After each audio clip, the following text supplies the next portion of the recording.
Mais uma semana, mais uma Fujimasfeira e obviamente mais um vídeo aqui no canal. E apesar de a gente ter tido um capítulo curto, meus senhores, obrigado Fujimoto. O capítulo se chama Buu e eu acho que ele ganhou esse nome pelo fato da surpresa que a gente tem aqui. O capítulo já começa enfatizando o quanto as armas são bastante sádicas na realidade. Eu vi uma galera comentando que naquela imagem do último capítulo dava pra ver que tanto o Miri quanto o híbrido da lança estavam desconfortáveis. O Miri eu realmente tinha certeza disso, mas agora quanto o híbrido da lança eu não confiava tanto nisso não. Por a gente não ser muito apresentado a sua personalidade. Porém, nesses primeiros quadros já fica claro o quanto esse personagem realmente não se importa muito com aquilo tudo. Ele deixa claro que eles foram instruídos a fazerem o máximo de barulho possível, chegando assim à conclusão de que seus alvos deveriam ser crianças e mulheres. E aí a gente percebe que ele não é só um peão que está seguindo ordens, porque ele chega a dizer que vozes sopranos são mais gostosas de ouvir. Cara, isso é realmente psicopatia. E ele até mesmo chega a dar dicas de como eles poderiam fazer aquilo, dizendo que eles deveriam mirar primeiro nas mãos e em membros que sejam mais fáceis de reparar. Pois assim seria fácil das vítimas reparar o que aconteceu com elas mesmas, causando um desespero praticamente imediato.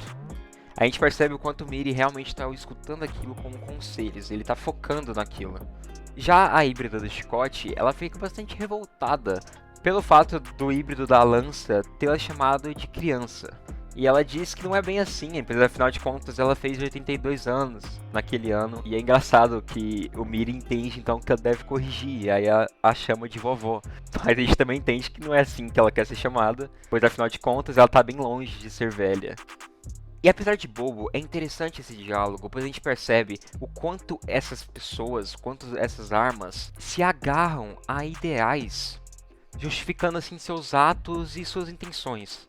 Por exemplo, a híbrida do chicote, ela continua detalhando que ela é nova, ela é imortal, ela não envelhece, ou seja, de fato, ela é uma raça superior à humanidade. De fato, ela foi escolhida por Deus, mostrando para todas ali que essa ideia de pensar que aquele massacre está sendo feito em nome de Deus e apenas o destino, realmente é uma boa forma, né, de se pensar. É uma boa forma de achar que tá tudo certo, eu estou fazendo certo. Essa é uma temática que eu já trouxe aqui alguns capítulos atrás, mas eu reafirmo, isso daqui é muito realista.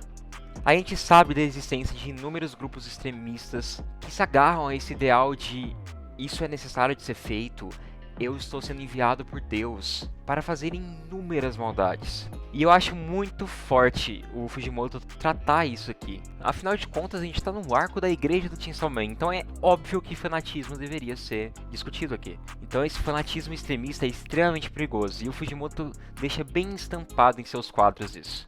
A gente percebe que mesmo repetindo essas frases que os mesmos disseram, o Miri não se sente confortável.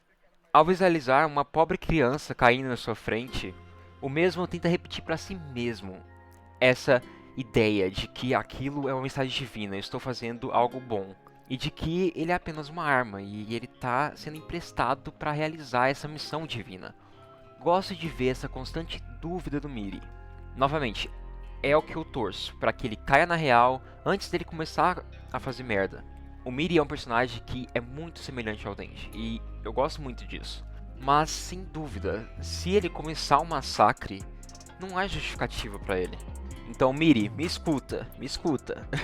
Entenda que você está sendo usado de ferramenta duplamente aqui. Entenda que não existe essa ideia de o fim justificar os meios. Você pode até encontrar alguns exemplos, mas coisas tão extremas assim, não é assim que funciona.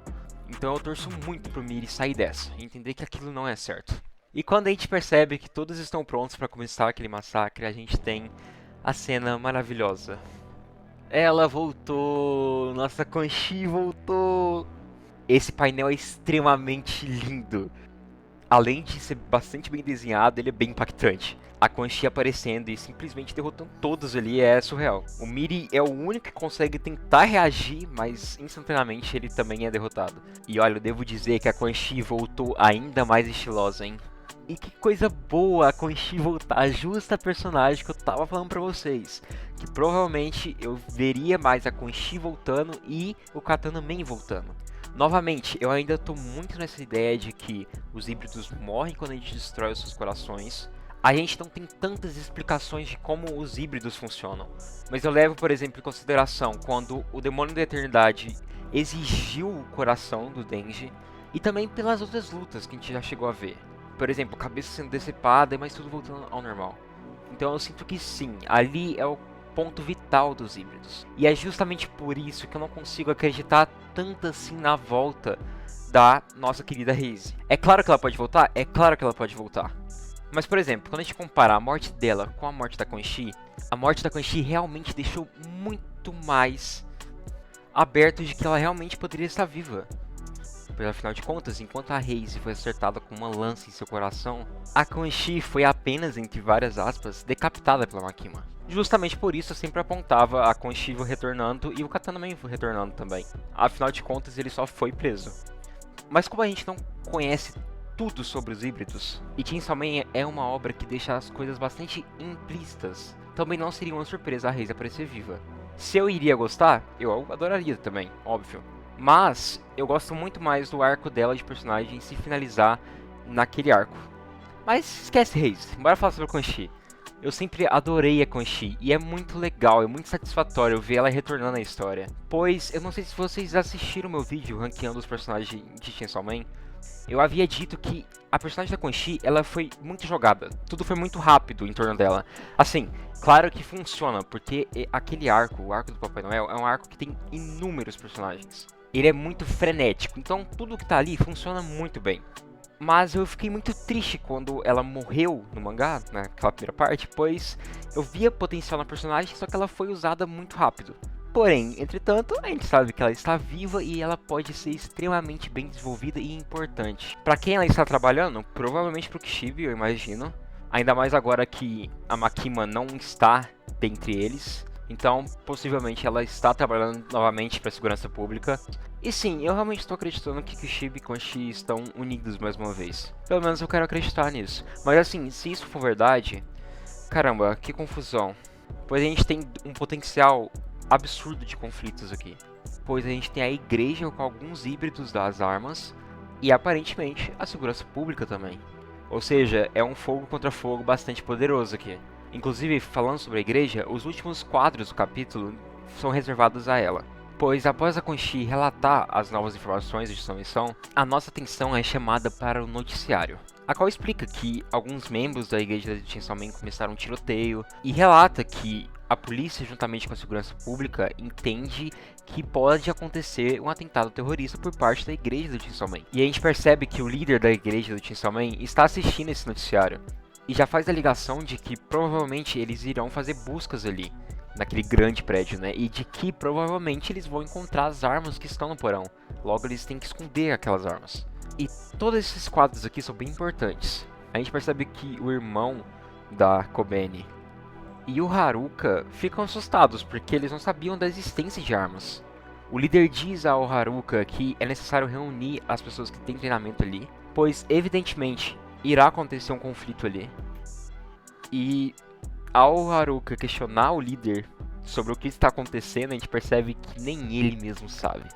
Assim acaba o capítulo e com essa conversa, essa pequena conversa, aquela teoria que eu trouxe aqui no canal vai se reforçando cada vez mais. Claramente tudo isso está sendo calculado pela Fame.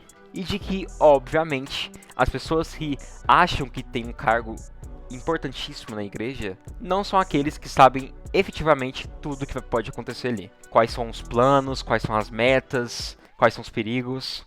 A Femme, juntamente com o Demônio da Justiça, são os responsáveis em planejar tudo ali. O que leva a crer que realmente tudo ali está sendo bem calculado. E de que provavelmente toda essa reação já era algo planejado. E bora lá. O massacre foi evitado? Bom, provavelmente sim, ele será evitado. Isso me deixa muito feliz porque a gente pode evitar de ver o Denji sofrendo.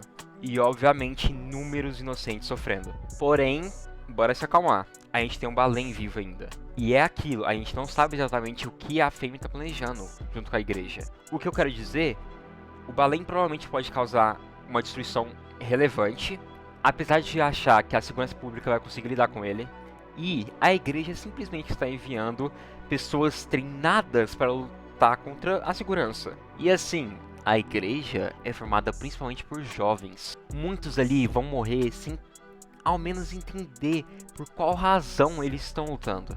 E isso é extremamente cruel, ainda mais quando a gente percebe que é uma analogia direta de inúmeras situações históricas onde jovens eram estimulados a entrar ao exército, a querer lutar pelo seu país, sem ao menos entender tudo que estava em volta ali, sem ao menos saber o quão cruel é um conflito como uma guerra. E é isso que eu vejo acontecendo com a igreja aqui. Claramente, todos os membros não sabem exatamente tudo ali. Eles são apenas peões motivados a um forte ideal. E olha, é nítido que muitos ali lutam com um sorriso no rosto por esse ideal. Então, apesar de ser triunfante a entrada da Quan Chi, eu não relaxo totalmente. De fato, aquele massacre provavelmente será bastante evitado, mas ainda tudo que está em torno da igreja do Chainsaw Man é muito nebuloso. Como a Fame irá agir, o que ela vai fazer, provavelmente a gente vai saber ao decorrer desses capítulos. Mas cada vez mais está próximo da ideia de que a igreja do Chainsaw Man é um grande corpo para a Asa transformá-la em uma arma. E se você quer entender melhor isso que eu tô querendo dizer, recomendo muito esse vídeo que está aparecendo no card, que eu trato exatamente sobre toda essa teoria. Então é isso. Expectativas? Acho que o Kishibe está próximo de aparecer novamente. A Nayuta realmente pode ficar em perigo, apesar de ela ser extremamente poderosa, né? Mas bora ver. E acho que sim, existe um mundo onde a gente está próximo de ver outros híbridos das armas.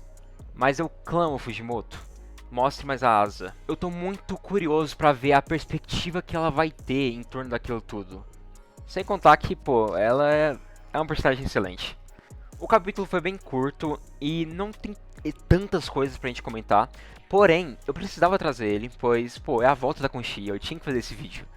Mas, de qualquer forma, e como sempre, é mais um capítulo que a gente consegue tirar algumas coisas aqui interessantes pra gente discutir. E obrigado, Chainsaw Man, eu só queria um capítulo mais alto astral.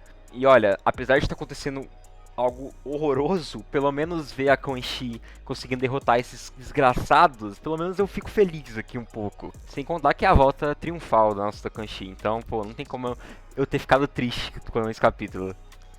Mas é isso, eu espero que vocês tenham gostado. E, gente, muito obrigado pelo feedback do último vídeo. Aquele vídeo tem 200% de mim nele. Claro que eu não me aprofundei em muita coisa minha, mas eu não podia fazer isso, afinal de contas é um vídeo ainda sobre Goodbye Eri. Mas tem muito de mim ali, muito de mim ali. E ler cada comentário só me deixa... Cara, só me deixa extremamente feliz, de verdade. E muito emotivo, não tem como. Então eu quero agradecer muito mesmo esse feedback. Vocês literalmente fazem esse canal acontecer, então se sintam sempre orgulhosos por tudo que vocês fazem aqui. E peço pra vocês comentarem aqui, eu adoro ler seus comentários, vocês sabem disso, eu deixo bem claro isso. E, por favor, vai na aba comunidade que eu vou deixar uma postagem extremamente importante. Eu preciso de vocês pra saber qual é o nosso próximo vídeo. Mas é isso, se você não for inscrito, considere se inscrever. A gente não fala só sobre Chainsaw Man, tá? Mas a gente fala bastante sobre Chainsaw Man. E é isso, gente. Até a próxima.